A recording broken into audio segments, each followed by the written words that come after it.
मित्रांनो, सगळी सोंग करतात, पैशाचं सोंग करता येत नाही. माझ्या मायबाबी बसल्या, माझ्या बहिणी बसल्यात, माझ्या मुली बसल्या, सगळ्यांनी चेष्टा केली आमची. अरे कसली लाडकी बहीण, असं कुठं पैसे कुठे देत असतं का? आम्ही दिले 3000 रुपये. किती बहिणीच्या अकाउंटला आले? हात वर करा बहिणीनो. गवड्यांच्या आले. तुम्ही तक्करे राहिलेल्या बहिणींना पण त्यांचा 2.5 लाखाच्या आतमध्ये उत्पन्न त्यांनाही देणार. आधी ती तक्करेकडे डिपार्टमेंट आहे, आपलीच मुलगी आहे. तिला सांगितलं आधी ती काळजी करू नको.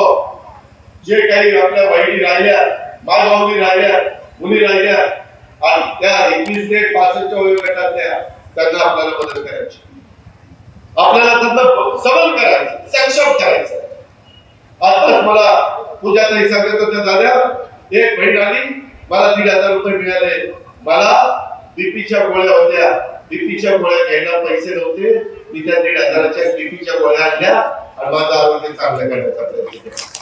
मदत झाली नाही. अरे गोरगरिबांना मदत करतो. मोठ्यांची मुलं सोन्याचा चमचा तोंडात घेऊन आलेली ही लढत चेष्टा करतात. काँग्रेस मला म्हणतात आम्ही बंद करू. काय तुमच्या बापाच्या घरचं बंद करायला?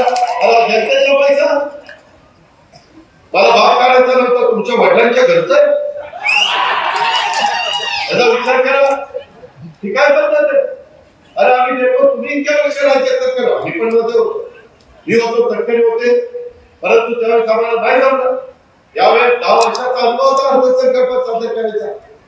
काय माझ्या मायबाबलीला जिला कुणी घरामध्ये तिच्याकडनं पैसा देतात, तिच्या कुटुंबाकरता देतात, तिला काहीतरी अपेक्षा असते ना. चिपळूणच्या बाजारामध्ये जाऊन काहीतरी मी घ्यावं, काहीतरी माझ्याकरता खर्च करावं. तिला जीव नाही, तिला मन नाही, आणि म्हणून आम्ही हे सगळे केलं.